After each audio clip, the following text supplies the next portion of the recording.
สบายดีหมู่เพื่อนทุกคนทานผู้ชมทุกท่านมื้อนี้คำเก่งวางแผนที่จะไปเบิ่งบั้งไฟพญานาคแต่ว่าตอนนี้ยังเป็นบรรยากาศตอนสวยตอนเว้นอยู่พวกเฮากำลังห่างหา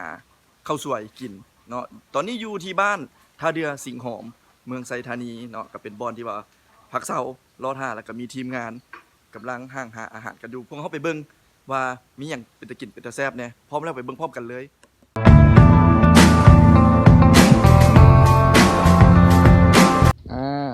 และตอนนี้ก็เป็นบรรยากาศครัวน้อยร้านอาหารน้อยมีทีมงานของพวกเขา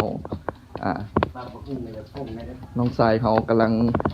ห่างหาข้าวสวยตอนนี้เวลาจักโมงละทีมงานจากก็1 โมงกว่าแล้วเจ้าว่าพวกเขาหาคนเดินทางมาฮอดเมนูทบิดนี่มีทอดป่าพี่น้องทอดป่าเป็นตาแซ่บและมักฮุงกับกำลังฝักอยู่ทอดป่าก็นี่อันนี้เป็นบรรยากาศมาเด้อพี่น้องเด้อทอดปลาแซ่บปลาอย่างโจ๊ปลาหนังปลาหนังมาทอดพี่น้องโอ้ทอดบรรยากาศเต่าทานธรรมชาติ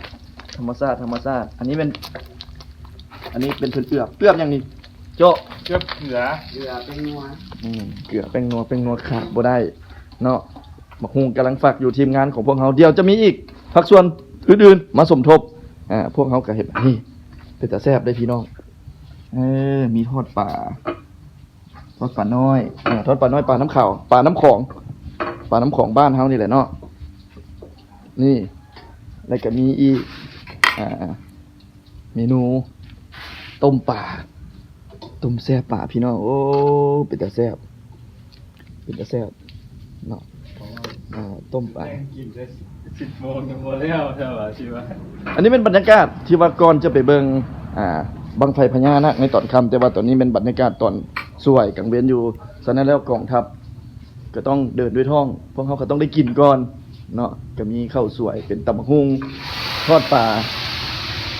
เนาะแล้วก็ข้าวเหนียวเดี๋ยวจังหน่อยชีวิตมีการสาธิตตำบักหุ่งเดี๋ยวถ้าเบิ่งพร้อมกันพี่น้องโอ้คักหลายคักหลาย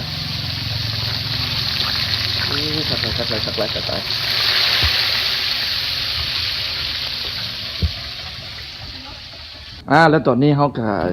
พร้อมกำลังสิตำบักหุ่งเนาะโดยน้องชายยังใส่ยังไปได้แล้วขนาดใส่บักพริกแล้วใส่กระเทียมใส่บักพริกใส่กระเทียมไทยบ้านนี่เอิ้นบักเผ็ดว่าบักพริกเนาะเพราะว่าอยู่แถวท่าเรือมานี่เพิ่นเขาจะเอิ้นบักเผ็ดกับกระเทียมเนาะใส่บักเผ็ดประมาณจักหน่วยหั่นไปหน่วยนี่แหละ10 กว่าหน่วยเนาะพี่น้องตำบักถ้าเผ็ดก็ต้องตำบักเผ็ดกับกระเทียมโอ้เสียงสนั่นหวั่นไหวอันนี้เป็นบรรยากาศเนาะห้องครัวของพวกเฮาทีมงานที่กำลังเดินทางและผู้ที่ต่ำสุดนี่จะเป็นมื้อหนึ่งของทีมงานพวกเฮาเลยแหละเพราะว่าจะเป็นตำบักหุ่งทอดป่าและอันอื่นๆเพิ่นก็จะเป็นมื้อหนึ่งตำบักเผ็ดใกล้สิได้ทีแล้วอันนี้ก็จะมีทีมงานอีกฝั่งส่วนหนึ่งแผนกป่าใส่หยังต่อบัดนี้ไปใส่มักเล่นใส่มักเล่นเนาะมักเล่นก็สิเป็นมักเล่นส้มเด้อพี่น้องอย่าซื้อแบบมักเล่นใหญ่เด้มักเล่นใหญ่บ่ได้เนาะเอาเป็นหยังบ่ได้มักเล่นใหญ่มันบ่เข้ากันมันบ่เข้ากันสิเข้ากันต้องเป็นมักเล่นน้อยมักเล่นน้อยมันจะได้ส้มว่าจังซั่นซะบ้านนี่แหละเด็กก็แซ่อยู่ในนี่โลดก็เป็นร้านอาหารอื่นๆเพิ่นจะล้างใส่จานไว้คักๆแต่ว่าของพวกเฮานี่มันแซ่ได้เลยพุ่นก็มักเผ็ดเนาะมือก็จังจะไปจับอีหยังมายุ่มมายะล่างแล้วก็ฟิตรถเป็นวะ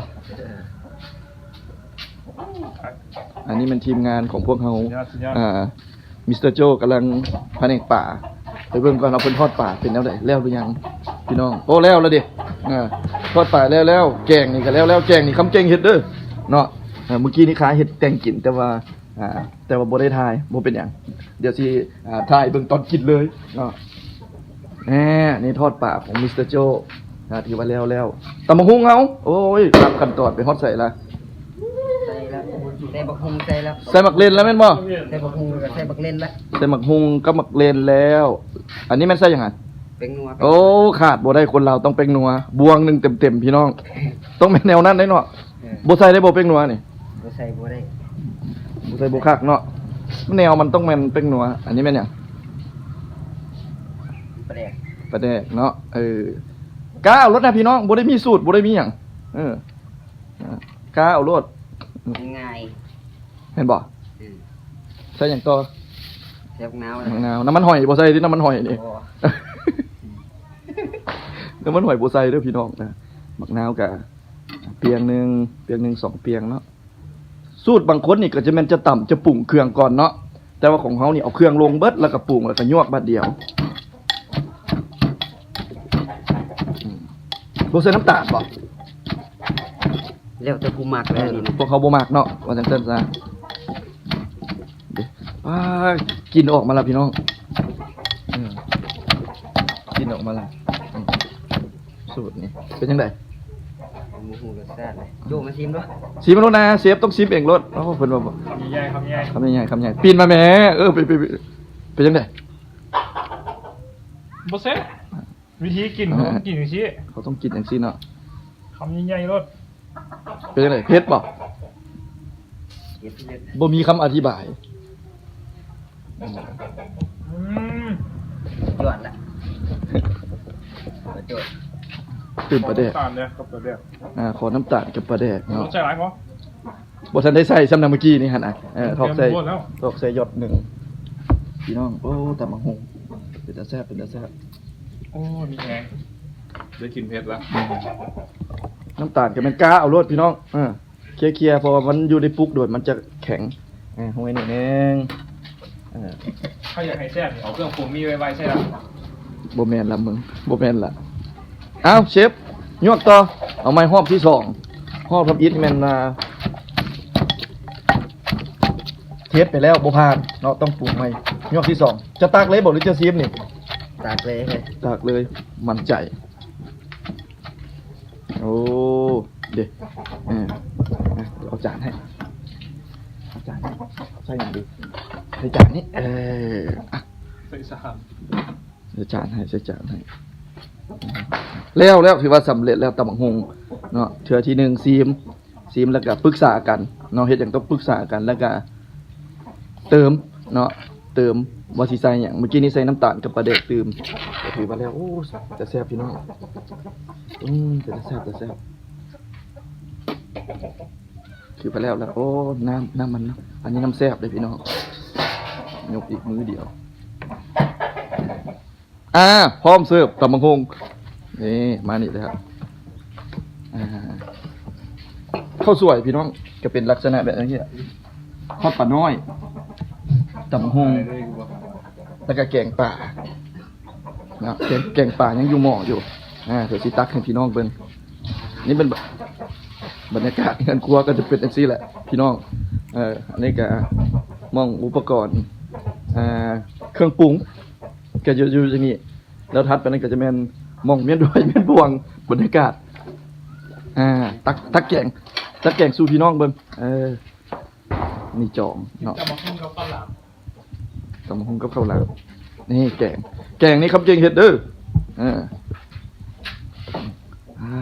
ทุกพี่น้องหัวปลาไง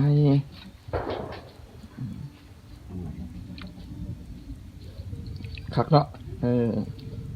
ปลานี่แม่นปลา ธรรมชาติเลยนะ บ้านเฮานี่เนาะเอามา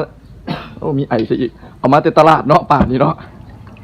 บ่แม่นไปไหลมองเมื่อคืนนี้พี่น้องไปไหลมอง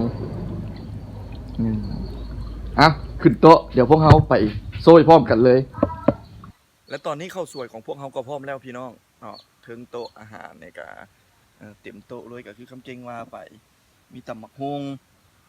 มีทอดปลามีลาบมีส้มผักเสี้ยนแล้วก็มีข้าวเหนียวเนาะมีข้าวเหนียวเดี๋ยวพวกเฮามาชิมมึงเอาตำบักหุ่งก่อนเนาะพี่น้องเนาะตำบักหุ่งก่อนตำบักหุ่งยังไง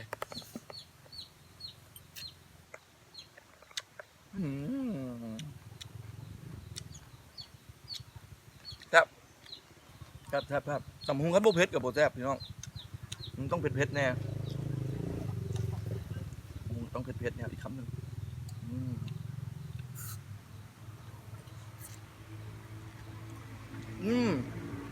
ก็ได้พี่น้องนี่แกงป่ามั้ง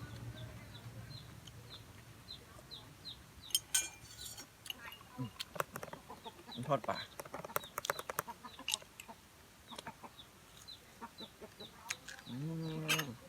ทอดเป็นโตเลยปลาน้อย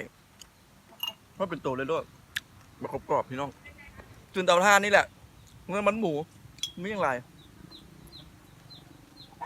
ทอดปลาตำบักหุ่งมือสุ่มผักเสียนมือสุ่มผักเสียนพี่น้อง ว่าว่ะ มีลาบอันนี้ชื่อมา